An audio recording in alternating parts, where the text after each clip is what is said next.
Welcome to the session on Innovations and Research in ELT.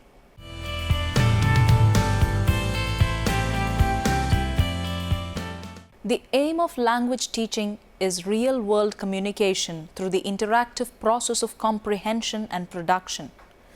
Understanding of language begins with physical responses of the infant to the commands of elders. When comprehension before production is emphasized, the child gets ample time and acquires self-confidence to produce the language. Learners in an acquisition-rich environment through physical responses pass on the stage of productive use. The critical factor in successful learning of English is to manage the learning procedures so that at any given stage, the student is learning what he needs, it being provided through appropriate method and being properly reinforced. The nub of teaching learning process lies in the moment-by-moment relationship between the willing learner and the competent co-learner. Language classrooms should vibrate with sounds of varied pitch, and the teacher, a shareholder, should know effective techniques to make the learners participate and learn. Science and technology have made foreign language acquisition anxiety-free. Still, the outdated methodologies should pave way for creative, innovative strategies. The success depends on the vision of a cohort of well-trained, inspiring teachers. There is dire need to emulate novel techniques incorporating the basic theories and principles of second language acquisition. Researchers on English as second language today focus on identifying the most appropriate, effective, feasible pedagogic strategies. This process of identification is rooted on the principle of adapting rather than adopting. Again, adapting lays stress on contextualization of pedagogy with a humanistic background. The humanistic approach to second language acquisition proposes that the learners are to be encouraged to produce utterances which extract their linguistic resources. In the initial stages, the humanistic teacher can provide scaffolding, and in later stages, learners can have adequate access to a variety of language items. A humanistic curriculum also suggests acquisition of foreign language through different disciplines like art, literature, history, etc.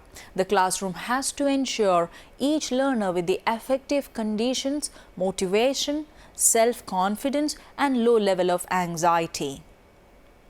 Differentiated instruction. When acquisition of language by each learner becomes the goal of teaching, among the various factors, the learner stands above all. The capacities, knowledge, creativity, etc. of the learner will direct the teacher select the appropriate strategy. Thus, researchers have come out with strategies and techniques for differentiated teaching and learning processes. Ability grouping and grading of tasks have been suggested to address mixed ability problems. Teachers should be given training in identifying the diversity among learners, developing conclusive learning environment for the learners based on their learning styles and planning appropriate strategies. For this, knowledge of variety curricular approaches and assessment techniques are the prerequisites for every teacher. Variety strategies of differentiation have been designed and experimented successfully by Tomlinson. Around robin technique, flow technique, concern-based adoption model, etc. are some of the techniques proved successful through research. Contextualized ELT. Apart from the learner with his learning styles, prerequisites and language learning capacities, the cultural, social and economic environment of the learners also affects second language learning process. When an alien language is presented in the foreign, unfamiliar context, there is chance that the learner develops a kind of fear, anxiety towards the content. On the other hand, When familiar themes and content are presented through that medium, the level of disconnection will be reduced. Recent researches in ELT focus on contextualized teaching. Contextualization occurs in the whole process of curriculum development, implementation and assessment. Translation method. Researches on second language acquisition rooted on linguistic and psychological theories have once again proved that traditional strategies of translation method could be modified to fit in the latest pedagogic principles of language learning. The basic assumption lies in the fact that translation is a real-life activity. We translate gestures, colors, symbols, codes, diagrams, etc. for comprehension. Then why can't we promote translation from one language to another, from the learned language to the to-be-acquired language and vice versa? Quite a large number of studies during 1990s have proved positive. To become proficient in English, for a second language learner, knowledge of linguistic elements and acquisition of language skills are the two essentials. To practice language through listening, speaking, reading and writing. In the traditional translation method, the teacher had the pivotal role and he or she used to translate the words, sentences and the whole content, aiming only at the comprehension of content by the learners. Learner-oriented acquisition of language was not the aim. Today, in the learner-oriented contextualized classrooms, the learner will be translating words, expressions, sentences, and the content at large. A systematic procedure has been developed by Atkinson and ADs for translation in ESL classrooms. There are three phases: the pre-translation activity, translation activity, and post-translation activity. Pre-translation activity. The objectives are to integrate translation with reading and to integrate new words in written translation. Once a content area for translation is selected, the teacher initiates a discussion focusing on the vocabulary which appear in the content. The teacher provides the equivalents in mother tongue and lists them on the blackboard. Students then read the text and find L2 equivalents for these listed words. The next step is to integrate these words in writing for vocabulary practice. Simple questions may be given so that the answer will carry the key words. Translation activity. The objective is to raise an awareness of the role of context and register. The text will be divided into different sections, probably 3, and given to 3 different groups. Each group translates each section, and then the groups which got same sections will sit together, compare the product and select the best translation. The basic groups then sit together, discuss and edit. Post-translation activity. The third step is a sort of reflection with the objective of raising linguistic awareness through translation.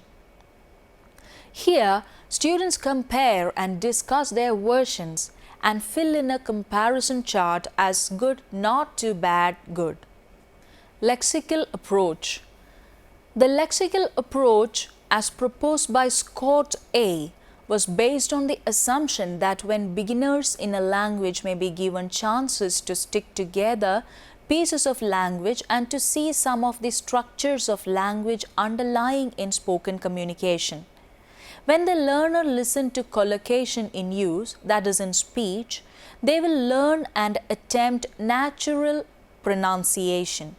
Thus, they are given opportunity to learn individual words as well as chunks from real communication situations. A corpus, a database of real spoken and written English to identify words and structures and also collocations with high frequency of real-time use was developed. The syntax was given focus because otherwise production of language may become difficult for the learners. At the first lesson, a list of 30 words with the highest frequency was presented to the learners. They were asked to play with the words, add content words, form collocations and sentences. Here the focus was on syntax. The oral form of some more words along with their written form and meanings were presented, and the learners had to build collocation, memorize them, practice and automize through tasks. Correct pronunciation of words was ensured by highlighting sound, spelling, correlation using synthetic phonics. It uses letters of the alphabet separated by hyphen to represent sounds. It is claimed that learners become communicative speakers by building connections between different pieces of English language and producing natural language. Feedback from teachers stated that a corpus linguistics based on lexical approach motivated the learners and ensured progress at higher levels of language acquisition. Kindle-based mobile learning. English as foreign language classrooms have become vibrant with interaction between the facilitator and learner, the learning resources and learner, and that among learners. Today we think of resources. The most effective and widely experimented are IT-based contents. Online resources, teacher-made technological resources and even student-developed materials are being used by following the adequacy, need and appropriateness with respect to the pedagogy. Studies on Kindle learning are at the initial stage, and new strategies of language acquisition based on English learning are yet to be developed. Still, as a beginning, a research study was carried out by Nehal R. in 2014 on Kindle-based mobile learning initiative in India. Kindle lesson plans and video transcripts were used to provide classroom activities, and teaching strategies were developed by the researcher. Preloaded text and tasks on the Kindle were presented with an introduction by the teacher. Dictionary, vocabulary games, reading and listening sections, etc. formed the content. The study concluded that about 80% of learners enjoyed the text-to-speech function, wherein they could listen and comprehend native speakers of English. Majority of the learners had positive attitude to using the Kindle technology. It helped independent learning with peers and teachers as scaffold. Thus, the study proved what Wharton B. opined, that during technology-based practice of language skills, students feel confident about their understanding and they take chances. Dogme Approach. The days of teacher-dominated, product-oriented assessment-based teaching have delineated, and today the learner-dominated, learning-centered, task-oriented language classrooms tell the facilitator that we need this and not that which you prefer to teach us. The classroom context demands such type of scaffold to meet its communicative desires. Learners get connected to variety of resources and thus come first-hand communicative experiences. There, is he a success not? If he fails, why? And how can that because be rationalized and solved? A pre-planned teacher with the pre-planned objectives, processes, tasks and techniques of assessment is helpless then. A second language teacher continuously meets with multitudes of individual queries inside the classrooms. Of course, doubts accompany him to the staff room and also outside the school. It means that the teacher must be proficient enough to scaffold each learner. The learning objectives formulated for English as second language learning classrooms will not be adequate and appropriate.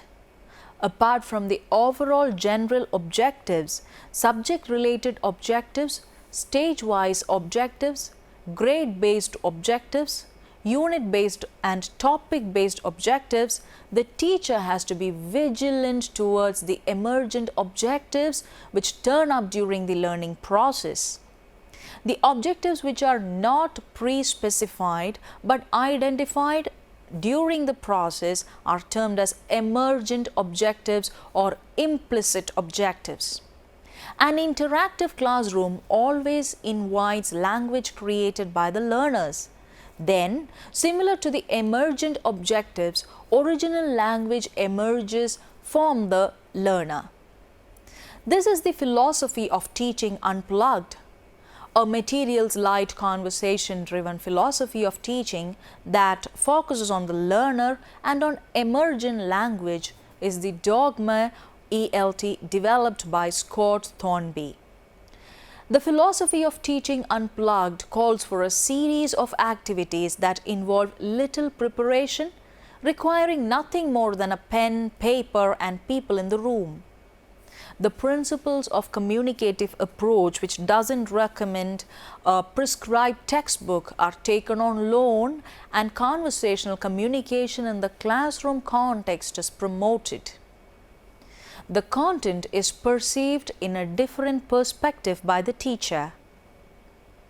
The learners have prominent role in this perspective. Student-generated forming language is the product, and the process of generating or creating the language is actually supported by the teacher. Experiments on Dogme ELT have attested improved participation, increased linguistic range, and greater noticing of language and feedback. English as second language teaching and learning always has been an area of experimentation, especially because the goals could not be achieved to a satisfactory level. Latest researches in pedagogy demands learner-centered, or rather learning-centered strategies.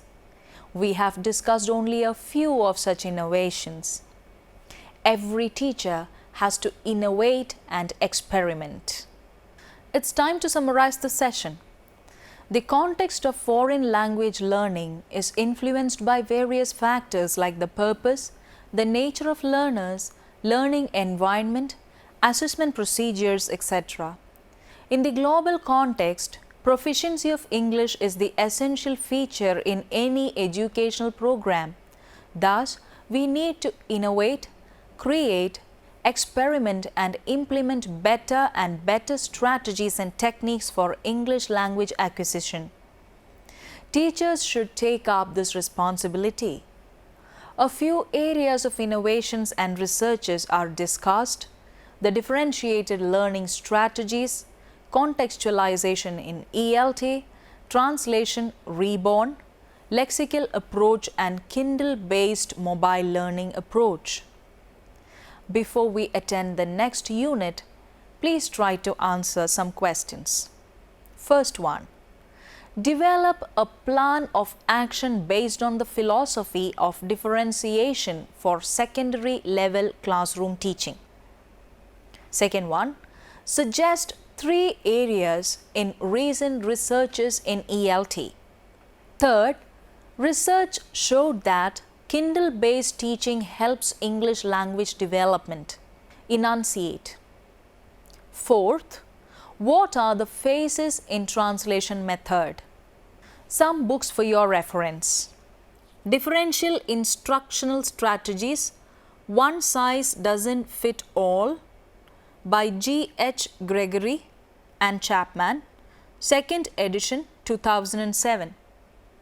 The Differentiated Classroom, Responding to the Needs of All Learners by C.A. Tomlinson, 1999.